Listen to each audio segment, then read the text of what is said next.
魏无羡笑着点点头，马上又接着说道：“还是先不要告诉你的小伙伴们了，不然一会儿回去吵得我头疼。过几日回了云深不知处，再告诉他们。”“司追会保密的。”蓝思追立马点头保证。魏无羡轻笑着抬手轻轻拍了拍他的头，又道：“也不许偷偷告诉你们韩光君。”“为什么呀？”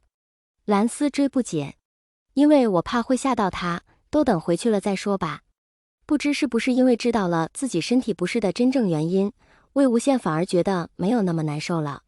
知道魏无羡受不了油腻荤腥的东西，又因为在老婆婆那儿耽搁了太久，错过了晚饭，店家特意做了一些清爽解呕的小食送到魏无羡房里，好歹是让魏无羡有了些胃口，正正常常的吃了顿饭。晚上躺在床上，魏无羡就自己一个人抚着小腹自言自语：“你啊，不会是和蓝湛一个样吧？一声不吭的就住到我肚子里，连个招呼也不给我打，这样我怎么知道你来了呢？这样多危险啊！以后要改，知道吗？”说完又笑了：“也是我不好，不能怪你，我怎么能那么粗心呢？给你道歉，以后不会了。”看到自己留在枕边的莫娥，又说：“你乖乖的再等几天，过几天我们就回去见你父亲。”平安无事的过了几天，眼看没再出什么岔子，又听说仙门各家子弟都已经陆陆续续回归各家，蓝思追也接到了姑苏传来的通知他们回去的信息。魏无羡手一挥，便让小辈们收拾行囊准备回家了。一群人开开心心的准备回云深，却突然看到两个中年男子慌慌张张的跑到客栈，进门就开始喊仙人救命。离得最近的蓝景仪跑出去一看，两人身上沾了大片的血迹，马上问出了什么事。那两人惊慌说道：“本来看着山上没再出什么事，我们几家就想着去把山上的那几块地种了。今天上午约着一起上了山，一开始都还好好的，没想到下山的时候突然就出了事。我兄弟和他媳妇走在我前面，两个人突然就一起直挺挺的倒了下来，没了气息，周围却什么都没看到。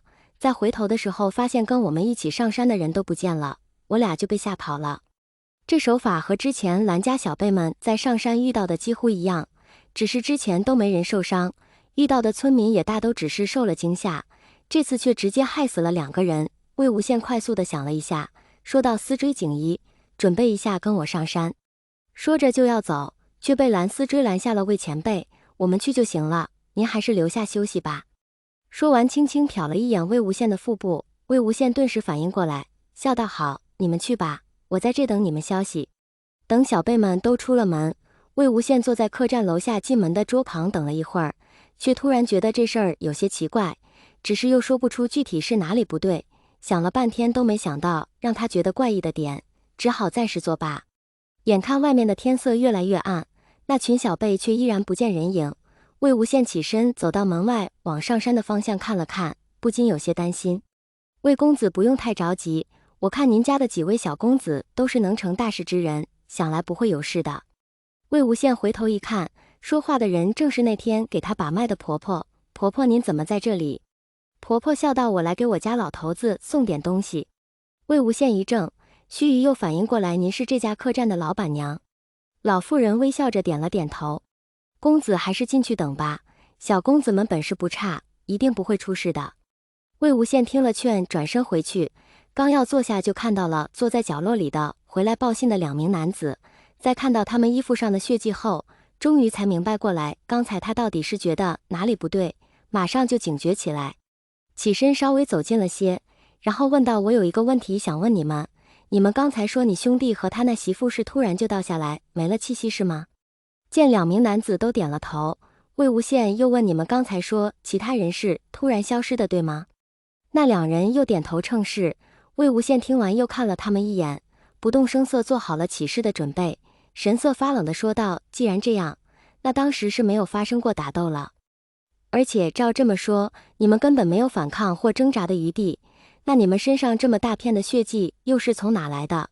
而且据我所知，那山上草木茂盛，乱枝横生，上山下山只有一条细窄的小道，既然你们是受了惊吓往山下逃窜，一是又怎会如此完好无损？还有，既然受惊过度，说出来的话又怎会如此顺畅，条理清晰？”